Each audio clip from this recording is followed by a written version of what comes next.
Why does the princess fear aging so much?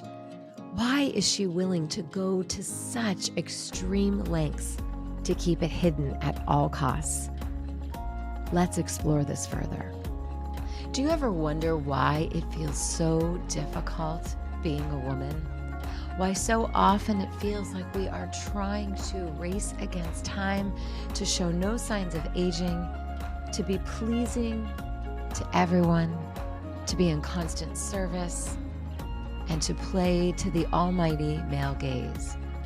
If you are tired of living under this construct and know that deep down there's this sense and this longing that there was more to this life, I assure you there is. And that is why I have created my 2-day event, Magnetic, which will be happening November 2nd and 3rd in Phoenix, Arizona, where I will guide you through a 4-step process for living the most magnetic, expansive, exquisite life as a woman. These are the rules written by women, not by patriarchal standards that have kept us silenced, have kept us controlled, and have kept us in endless small boxes. Come and learn the art of the feminine, intuitive way. Welcome to your emotional makeover. Things your mother never told you because no one ever told her. I'm your host, Dr. Amanda Hansen. This is where you reimagine womanhood. Let us begin. As we continue to explore how the princess shows up in certain aspects of our life versus the queen, the one that I wanted to share with you today is something that I have really done a lot of work around. So much so in my private life, and a lot with many of my clients who were very curious about stepping into this queen energy even more for themselves. What I'm about to share has also had a global impact. I hear daily from women all around the world who have stepped into their queen energy as it relates to natural aging, as it relates to showcasing that natural aging, as it relates to no longer being ashamed or in hiding of the years that they have accrued. And so I think it's important for us to begin by looking at, as a princess, as a woman in the world who believes that her sole offering of her lifetime is her youth, is her looks, the beauty of her face, and the tightness of her skin. It seems that there's this message that women internalize and most go on to believe for an entire lifetime, that the way they look and how youthful they appear and how pleasing they are to the male gaze is the determining factor of their success in this lifetime. And there are endless amounts of women who have fallen hook, line, and sinker for that belief, believing that they really had not much more to offer the world than the way that they looked, rather than being a woman who decided to question this and say, is it possible that I don't offer or need to offer my youth or my beauty to anyone? As a matter of fact, I don't owe that to anyone at all. We owe nothing to anyone at all. I would like to think that we extend kindness and compassion for one another and humanity. But there is this really deep belief that women somehow owe their beauty. They owe their youth. They owe hiding any signs of aging to the world, as if it is somehow a failure if they have done so. So the princess is a woman who walks around for many years, many decades of her life, believing that she has to, at all costs, remain youthful. And if we really break this down and look at the psychological limitations here and the lack of psychological development we start to understand that this is a woman who's often operating at a very different level. And this three-dimensional exterior aspect being the most important part of herself, which when you think about it, the exterior of ourselves, the way that we look, is not even often how we see ourselves. It's not how I experience myself. Yes, if I glance in a mirror, I see what I look like. But I find that to be the least intriguing and the least interesting thing about my humanity, about my beingness. I'm so much more than anything that a mirror could ever reflect back. I'm so much more than what anyone would ever see just passing me on a street. And I think that about all humans. So imagine you build an entire life. You construct every decision based upon your reflection in a mirror or your reflection to a stranger. You haven't done that deep inner work to know that the stages and phases and decades of life are the beauty, are the journey, are the power, are the truth. Instead, as a princess, you bypass that and you just want that short-term dopamine. You want that next filler. You want that next injection. You want that next procedure so that that 3D reflection that you base your entire existence upon, you want that to be what gets you through the next day or the next week until you have your next appointment, until you go to your next thing, until you learn about another product. And let's also, because somebody has to be willing and brave enough to say this out loud, and I am. Let's also be honest and clear about the level of toxicity that women are willing to take into their bodies and systems for the sake of remaining looking like a princess forever. The toxins they rub onto the skin, inject into the skin, ingest through certain supplements that claim to be so helpful, the ways that women continue to harm themselves, put themselves in the line of danger, all for the sake of remaining looking like a princess. This young, youthful version of self rather than this powerful, grounded, filled with so much wisdom and so much lived experience type of a queen.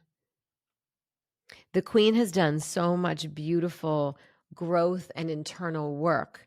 She has gone deep down into the soil and been able to till that soil for magnificence, being insulted by a storyline that would tell her that the youth of her face or her skin was any relevance to her worth whatsoever. It doesn't even add up in the mind of a queen.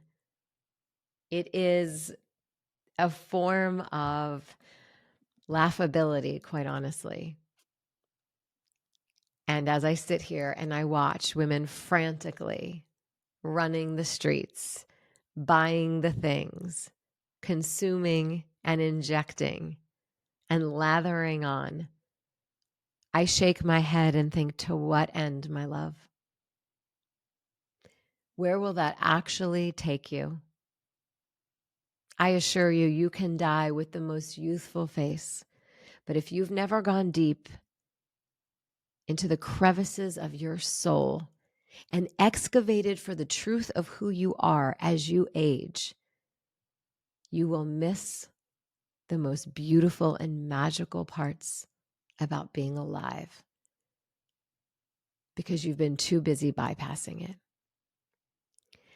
And so when we talk about princess to queen, I see the princess as this fragmented version, barely having stepped into womanhood. She's stunted at this time in her life where she believes that the most valuable thing that she will ever offer the world is her youth. And so she goes to great lengths to maintain that.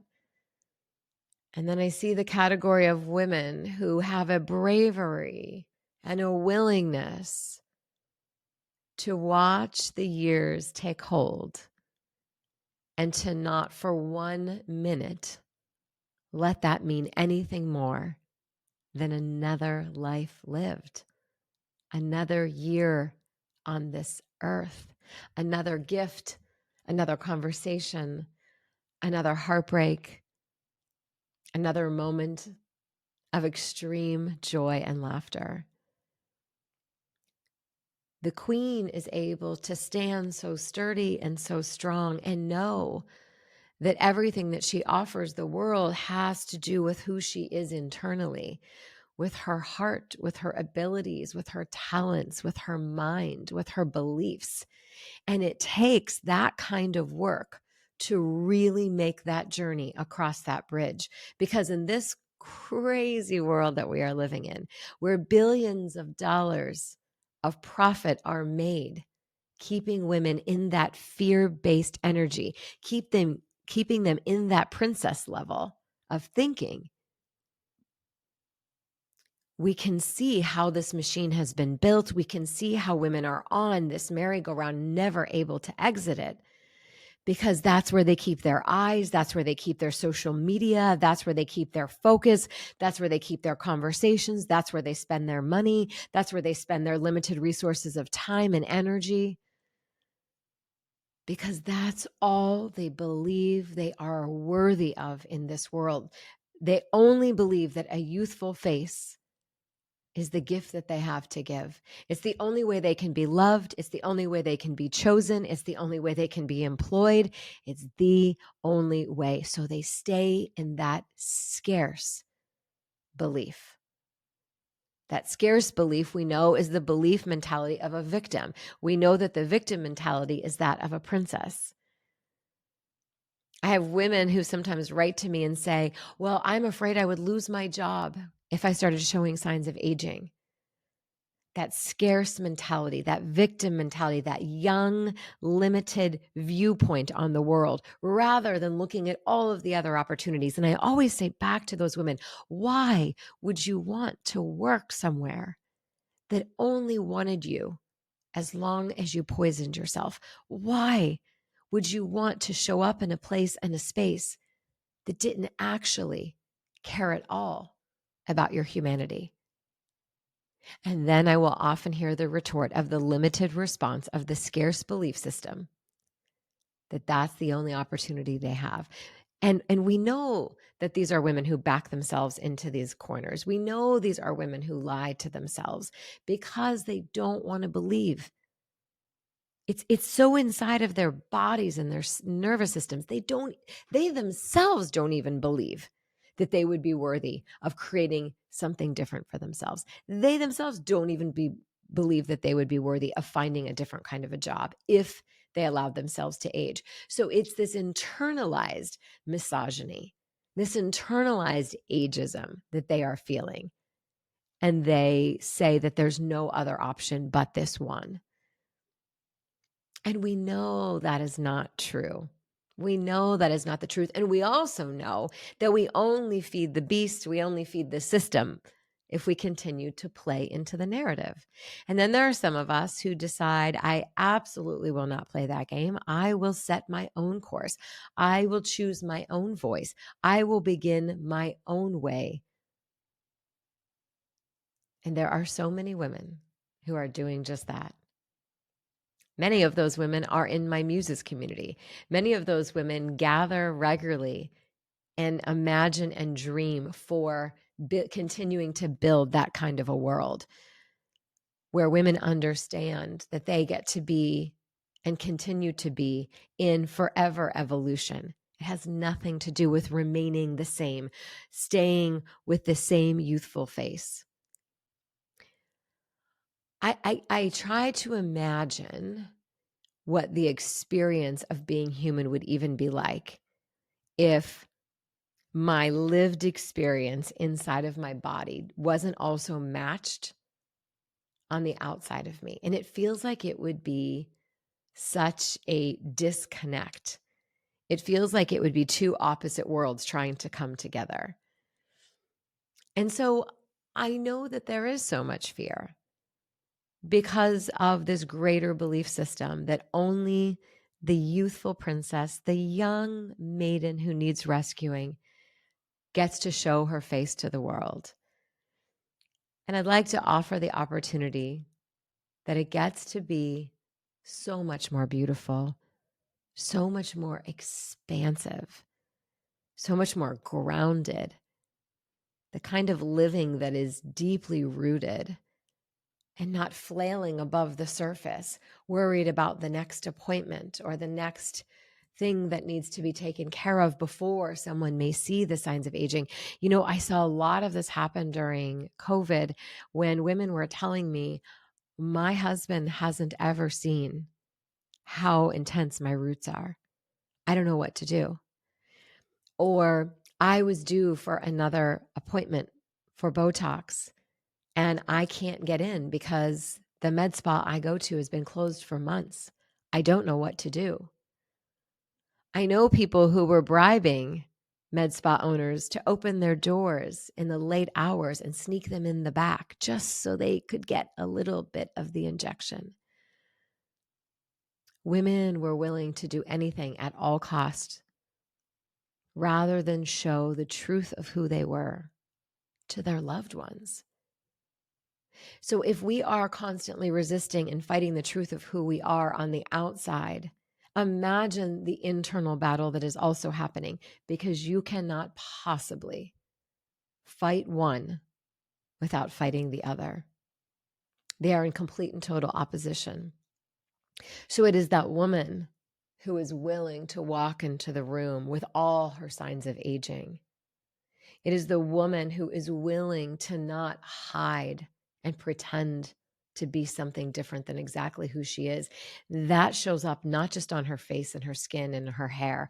That shows up in every conversation, in every sexual encounter, in every business decision, in every moment of intimacy, in every friendship, in every ounce of her leadership.